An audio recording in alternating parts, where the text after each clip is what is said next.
I truthfully believe the root of all evil, ultimately, when you delve into any matter that can be deemed chaotic and disorderly and having characteristics of evil tendencies, is simply ignorance in all forms. Ignorance of the truth, ignorance of confronting difficulty, and ignorance of what is right, and ultimately what is more often than not the more difficult route.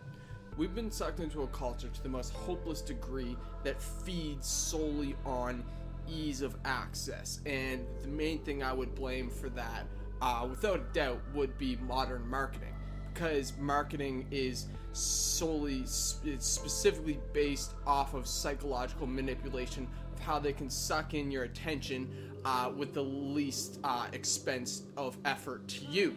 And I think the epitome of that, and I mean inadvertently, is social media and the advertisements that you see stemming from that culture now. But social media has given rise to that instant gratification craving, and that has a whole slew of catastrophic implications all across the board for our psyche, essentially, and the behavioral manifestations that arise out of that.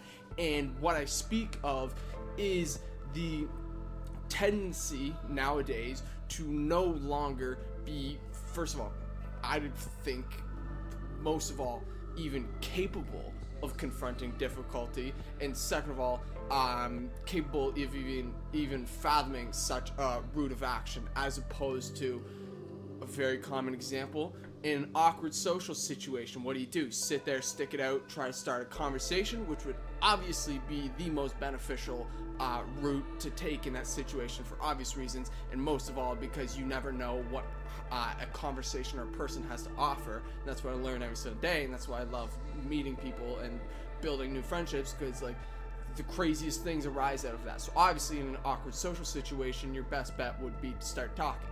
99% of the time, what do people do? You know the answer, because I think we're all subject to being sucked into this, and it is pull out your phone. That instant gratification is the relief of needing to confront adversity and overcome difficulty, like I made my last video on, and this is a large reason why I made that last video, because this is such a dire situation in our society.